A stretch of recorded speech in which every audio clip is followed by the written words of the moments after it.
Hi, everyone, and welcome to Remaking Tomorrow, a series of conversations about the future of teaching and learning. I'm Greg Baer, here today with guest co-host Tyler Samstag, Executive Director of Remake Learning. This is a podcast powered by Remake Learning, a network that ignites engaging and relevant learning in support of young people navigating rapid social and technological change. And on today's episode, we're talking with Demi Edwards, co-founder and CEO of Education Reimagined, a Washington, D.C.-based network of young people, educators, and community leaders working to design a learner-centered public education system. Demi, welcome to Remaking Tomorrow. Thank you, Greg and Tyler. I'm so excited to be here. Thank you. Well, we love having you here, and you and your colleagues at Education Reimagined do so much great work, and you're committed to what you call a transformational vision for education in the United States. Wow, that seems like a big idea. So tell us, what does that vision entail? What does it mean for you all at Education Reimagined? It is a big vision, and that's part of the fun. So at Education Reimagined, we talk about learner-centered education as really the grounding vision for what we see for the future of learning. What we mean by that is not really so complicated. It means centering the child in their learning experience, centering who they are, how they learn, their community context, where they want to go, and supporting them as they navigate their unique learning journey, surrounded by educators, family, peers, community mentors, as they build community and belonging, discover their interests and gifts and contribute those to the world, and develop the skills, habits, knowledge, and social connections to get where they want to go to pursue their life aspirations. I love that term, learner-centered, Demi, and I really appreciate how you defined it.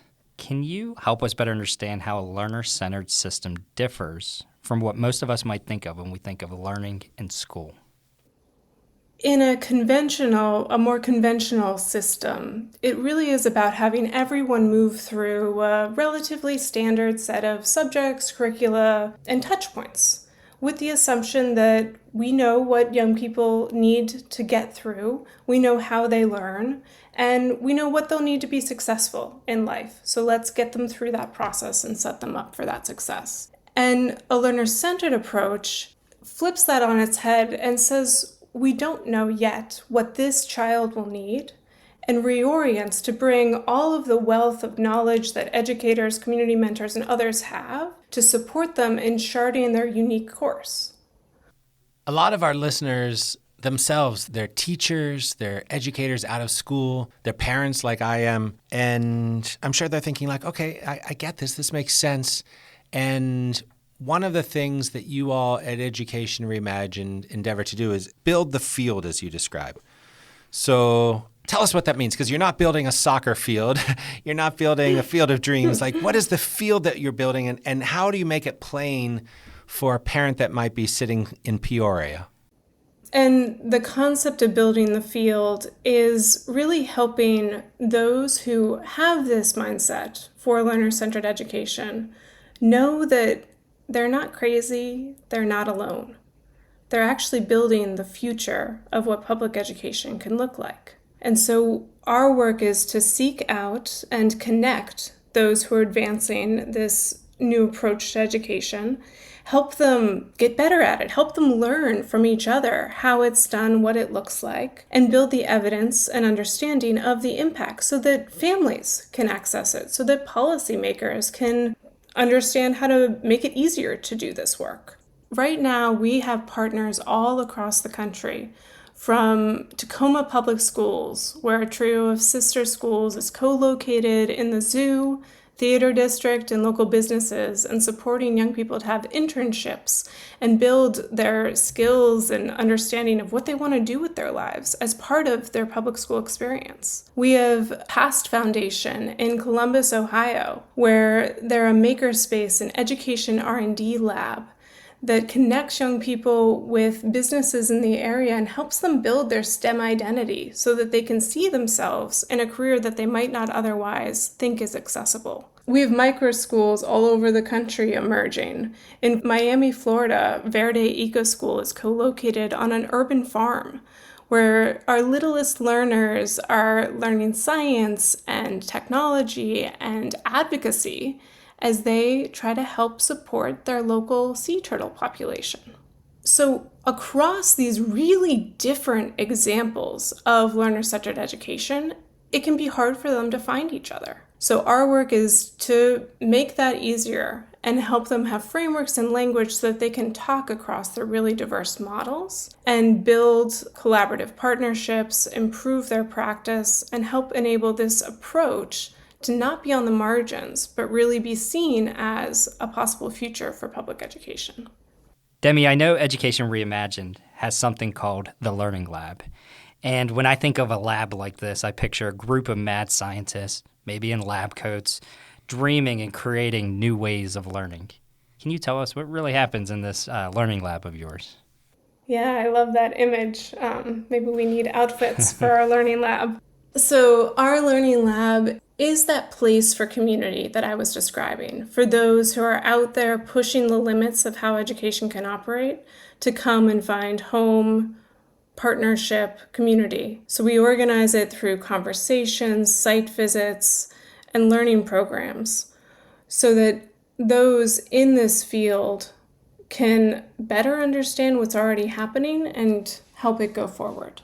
And Education Reimagined also brings together young people, right? You're not just talking about centering learners. You're bringing the learners centered into your work through these events that you call Spark Houses. I would gather you've pulled together hundreds, if not thousands, of young people from across America together over the course of your decade of work. And I'm wondering, what are the sort of things you've been learning about bringing these young people together, and how have their ideas changed over the years about the learning environments that they want and need? Spark House is one of the highlights of Education Reimagined's work. We gathered about 60 kids in Washington, D.C. back in 2016, and we asked them, are you interested in being part of this conversation? It is about, the learning that you're experiencing, and if we're learner-centered, it's based on interest, so what do you think? It was a resounding yes. And since then, annually, we've brought together a new group of young people from across the country. We've gathered hundreds at this point. And what is so powerful when we bring these kids together is that they showcase the evidence of learner-centered education in who they are. They are kind, confident, grounded young people who aren't afraid to ask for help, who aren't afraid to tell you their brilliant ideas and what they're most curious about lately. They are able to take care of themselves, understand, their wellness and how to engage. We're bringing kids together from really diverse contexts, and that can be overwhelming. But you see them manage that in really adult ways. So every time that we bring these kids together, it is a deep reminder of why this work matters. And they are such good articulators of the power of learner-centered, and they do so without all the jargon that I can sometimes bring into the game. So over time, one of the things that we've learned and how it's shaped our work is helping us get clearer, crisper about what we say learner-centered is, and breaking down some of the walls between where learner-centered happens. It's a common misconception that learner-centered education maybe is only in out-of-school or only in independent or private settings, but really it's happening all over the place. And when we bring kids together who are experiencing it in public districts, in micro schools, you can see that on display and they can learn that themselves. This is Greg Baer, here with guest co-host Tyler Samstag. And we're talking with Demi Edwards, CEO and co-founder of Education Reimagined.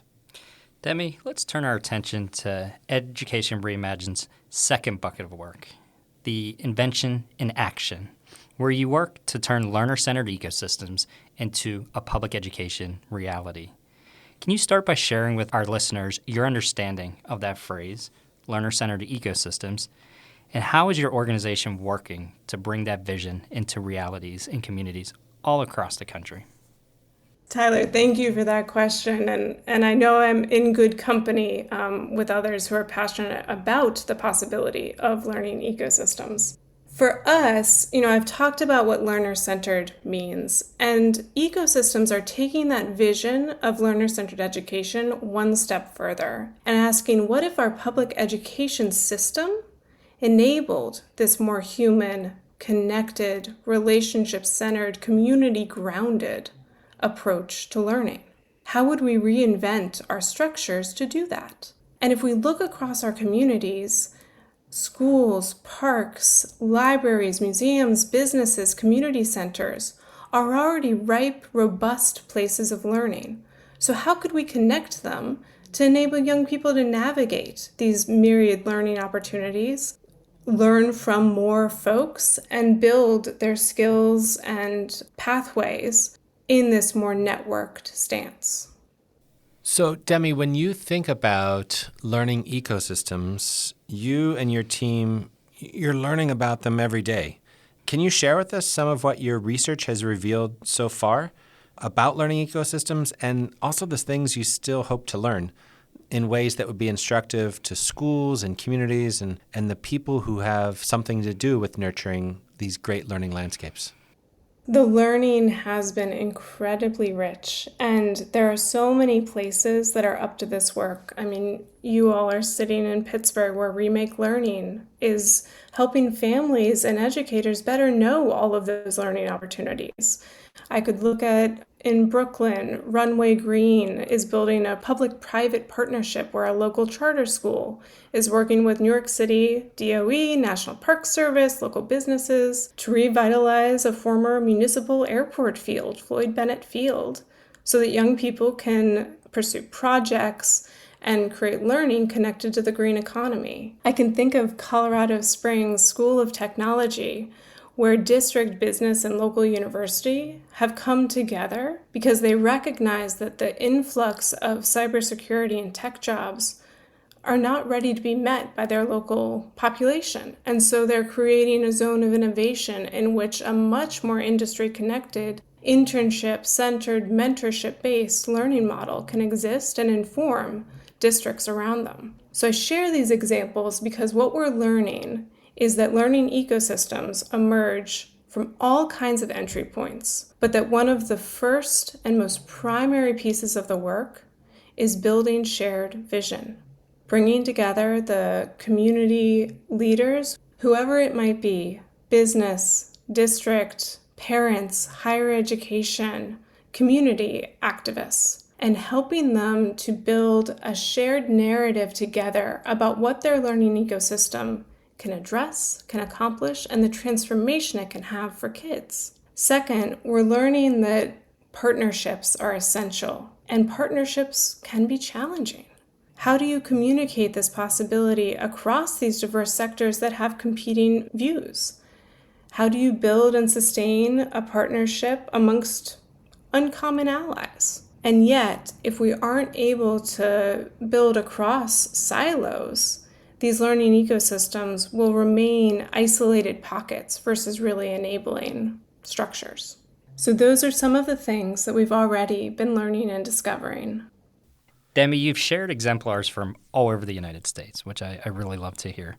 And so I'm wondering if you can turn to policies. How might other folks replicate this in different states? And so can you help us just better understand what are the conditions and the policies needed for ecosystems in different states and different cities all around the United States for them to take root, to grow, and to flourish?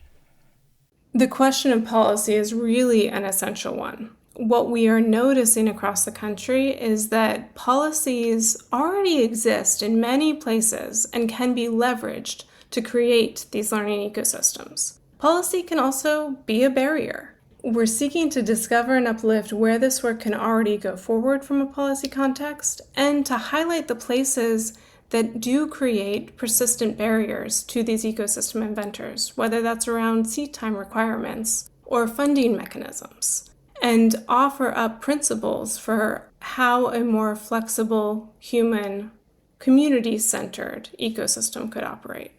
Demi, Education Reimagined has put forward a vision that's taking root. And the work that you've been helping to lead offers young people agency and belonging and purpose and the opportunity to thrive and flourish And when we think about this work, we think about the people leading it. And so we want to ask a little bit about you, Demi, and what's driving you. And so we want to close this conversation with a bit of a lightning round.